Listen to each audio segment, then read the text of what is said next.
Hello everyone, very good morning. Grammar and vocabulary माध्यमिक परीक्षा 2026 का जो ग्रामर पोर्शन है उसको हम लोग प्रैक्टिस कर रहे थे। आज हम लोग आने वाले माध्यमिक परीक्षा West Bengal board of secondary education 2026 का जो ग्रामर है उसका एक्स्ट्रा क्वेश्चन को हम लोग प्रैक्टिस करने वाले हैं। ओके, तो without any delay let's start the class. See, सबसे पहले हम लोग आ गए section B grammar and vocabulary portion, जिसमें करेक्ट अल्टरनेटिव दिए गए हैं 3 मार्क्स के लिए। 3 ऑप्शंस है, 3 ब्लैंक्स है। पिछले कई क्लासों में आपने देखा होगा, इसे हमने प्रैक्टिस किया हुआ है और हम लोग बहुत जल्दी से सीख लेते हैं कि Ramesh Babu was an honest man. मैंने बताया है कि ये अप्रोप्रिएट वर्ब फॉर्म्स भरने के लिए आपको सबसे पहले इस पूरे पैराग्राफ को अच्छी तरह से पढ़ जाना है and you have to find out in which tense the paragraph is given। किस टेंस में ये पैराग्राफ दिया हुआ है, ये आपको पैराग्राफ के स्टार्ट के लाइन में ही पता चल जाता है। तो देखिए लिखा रमेश बाबू वॉज लिखा मतलब पास्ट टेंस में हो रहा है ना। तो Ramesh Babu was an honest man, Ramesh Babu एक ऑनेस्ट आदमी थे, ये पास्ट टेंस में है। तो होप ये एंटायर पैराग्राफ को पास्ट टेंस में जाना चाहिए। तो ही अर्न, वो ऑनेस्ट आदमी थे, वो कमाते थे, न कि कमाते हैं। ये पास्ट टेंस है वॉज, तो ये अर्न नहीं हो, अर्न्स नहीं होगा, ठीक है। वो कमाते थे तो अर्न ये होगा। This is the right option, earn. और ये वॉज अर्निंग भी है पास्ट टेंस, लेकिन ये कमा रहे थे, पास्ट में कॉन्टिन्यूस नहीं है, कमाते थे। तो Ramesh Babu was an honest man, he earn, वो कमाते थे, हिज लिविंग, अपनी जीविका, by painting posters of movie, movie के पोस्टर को पेंटिंग करके पैसे कमाते थे। वन डे, एक दिन, ही वॉज पेंटिंग, एक दिन वो पेंट कर रहे थे, चूंकि यहाँ वॉज लिखा है तो ING, तो this is the right answer. एक दिन वो पेंट कर रहे थे अ पोस्टर, व्हेन ही एक्सीडेंटली, जब वो अचानक क्या हो गया, फेल, गिर पड़े। तो फॉल भी नहीं होगा पर प्रेजेंट टेंस है, हैव फॉलन भी नहीं होगा, प्रेजेंट टेंस है, तो फेल, गिर पड़े, क्योंकि पूरा पैराग्राफ पास्ट टेंस में जा रहा है। तो एक दिन वो पेंटिंग कर रहे तो गिर पड़े। From the platform he was standing, जिस प्लेटफॉर्म पर वो खड़े थे वहीं से वो गिर पड़े। Got the point. होप ये बात आपको समझ में आ गई होगी।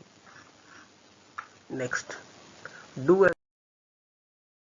डायरेक्टेड पोर्शन में हम आ गए। अभी यहाँ बोल रहा है आर्टिकल और प्रीपोजिशन को फिलअप करना है, तो इसको भी बहुत अच्छी तरह से आपको पढ़ना है सबसे पहले, फिर आपको गेस करना है। Dash northern part of India, northern part of India एक विशेष पार्ट है, तो द हो जाएगा। क्या हो जाएगा, द, क्योंकि आर्टिकल प्रीपोजिशन के आर्टिकल क्या ए एंड डी। तो the northern part of India is mostly surrounded by hill, ठीक है, पहाड़ियों से घिरा हुआ है। दूसरा, आई हैव 1 रुपी, वो है, वो, ये आर्टिकल भरना है, वो है। 1 रुपी नोट मतलब 1 रुपी कॉइन मतलब 1 रुपये का कॉइन, तो एक रुपये का कॉइन था ना, तो ए, ये कॉन्सोनेंट साउंड है, इसलिए it will be followed by A indefinite article। I have a 1 rupee coin to the beggar, यह हैव नहीं, ये गेव लिखा होना चाहिए, ठीक है, ये गलत लिखा हुआ है क्योंकि ग्रामर की बुक में ही गलत लिखा है। I gave a 1 rupee coin to the beggar. Question number 3 ले लेते हैं। राजन केम अक्रॉस, अचानक मिला, राजन मिला one of his old friend, अपने पुराने मित्रों में से एक मित्र को मिला।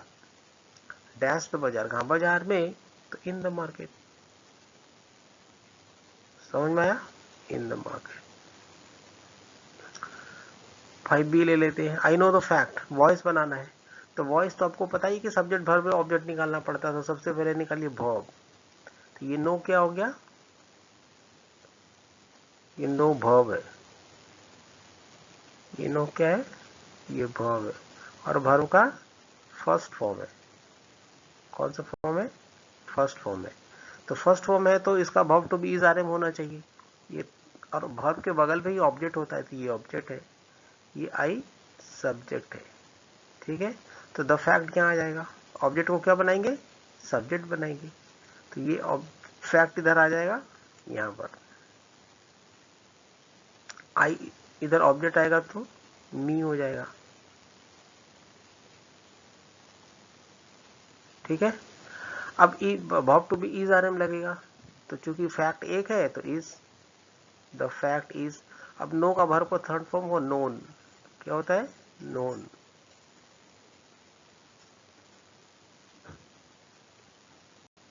अब नो के साथ बाई नहीं लगता, नो के साथ हमेशा टू लगता है, तो the fact is known to me, समझ में आ गया, मिला लीजिए, आगे चलते हैं।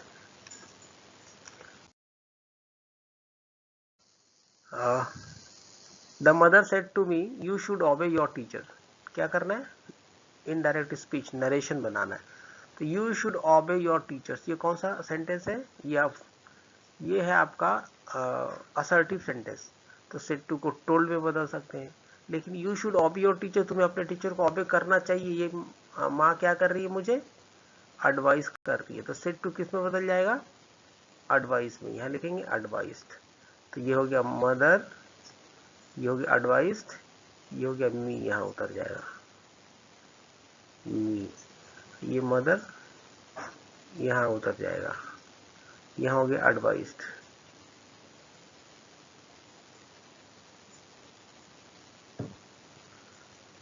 द मदर एडवाइस्ड मी, यहाँ कंजक्शन दैट हो जाएगा, क्यों, क्योंकि ये असर्टिव सेंटेंस है।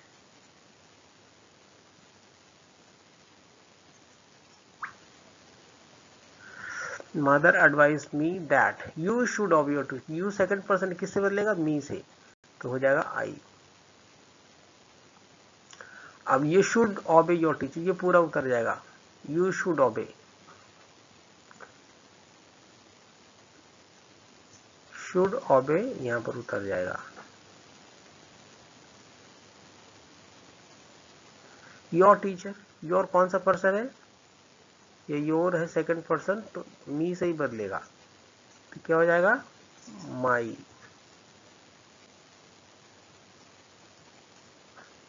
और ये टीचर भी यहां उतर जाएगा,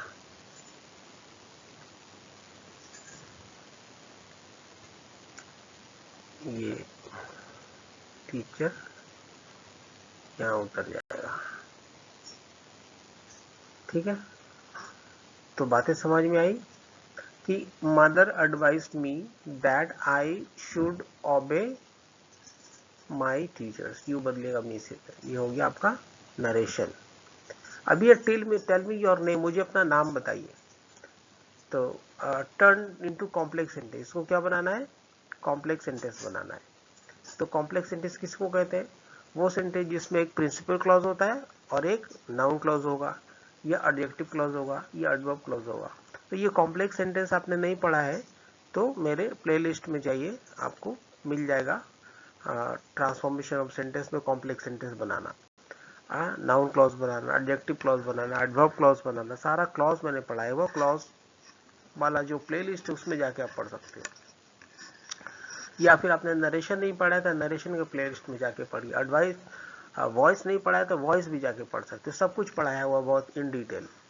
okay, tell me your name, इसे अभी हमें बनाना है कॉम्प्लेक्स सेंटेंस में, तो मुझे अपना नाम बताओ, अर्थात मुझे बताओ तुम्हारा क्या नाम है, मुझे बताओ प्रिंसिपल क्लॉज, तो ये टेल मी उतर जाएगा यहाँ पर, ये टेल मी क्या हो जाएगा, यहाँ पर उतर जाएगा, टेल मी, तुम्हारा क्या नाम है ना, तो हो गया what your name is, what, और ये योर नेम यहां पर उतर जाएगा,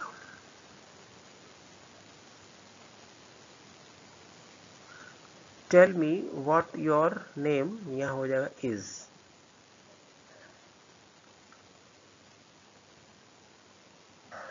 full stop, got it, tell me what your name is, अब तुम्हारा नाम क्या है मुझे बताओ, this is the correct answer. चलिए आगे बढ़ते हैं फ्रेजल वर्ब की तरफ। जहां पर 4 ऑप्शंस दिए होंगे, ये केम अक्रॉस एक ऑप्शन है, गिव इन दूसरा, put up with, break into, ये 4 ऑप्शन एंड 3 क्वेश्चंस, मतलब one there is an extra phrasal verb. तो आपको पता ही है कि ये अंडरलाइन जो वर्ड है इसको रिप्लेस करना है इस फ्रेजल वर्ब से। और टॉलरेट, कैन नॉट, कैन के बाद हमेशा वर्ब का फर्स्ट फॉर्म आता है, तो टॉलरेट वर्ब का फर्स्ट फॉर्म है, तो यहाँ जो फ्रेजल वर्ब लगेगा वो भी वर्ब का फर्स्ट फॉर्म ही लगेगा। तो पुट अप विथ, ये है फ्रेजल वर्ब जिसका मतलब होता है सहन करना, और टॉलरेट होता है वर्ब का फर्स्ट फॉर्म सहन करना। तो पुट अप विथ का first form put up with होता है, सेकंड भी यही होता है और थर्ड भी होता है। तो ये हो गया 1 नंबर का आंसर। मेट, ये वर्ब का सेकंड फॉर्म है, क्या ये वर्ब का सेकंड फॉर्म है। तो अभी फ्रेजल वर्ब मेट के लिए जो लगाएंगे वहां वर्ब का सेकंड फॉर्म लगाएंगे। तो मेट माने मिलना, कम अक्रॉस मतलब मिलना, ठीक है। अब इसका सेकंड फॉर्म लगाना पड़ेगा, तो क्या हो जाएगा यहाँ पर केम अक्रॉस, क्या हो जाएगा came across, came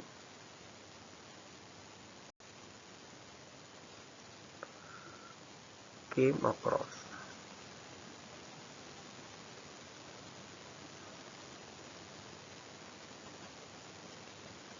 got it. अच्छा, अब ये फोर्सेबली एंटर्ड, जबरदस्ती प्रवेश किया, घुस गया, तो ये भी एंटर्ड वर्ब का सेकंड फॉर्म है, ठीक है। तो क्या होगा, ब्रेक इनटू मतलब जबरदस्ती घुसना होता है, लेकिन ये जबरदस्ती घुसना ये वर्ब का सेकंड फॉर्म है, तो ये ब्रेक इनटू का सेकंड फॉर्म लगाना पड़ेगा ब्रोक इनटू।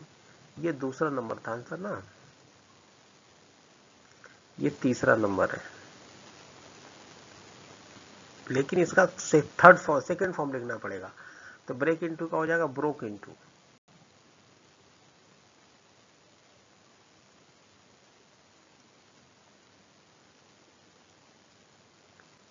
Broke into,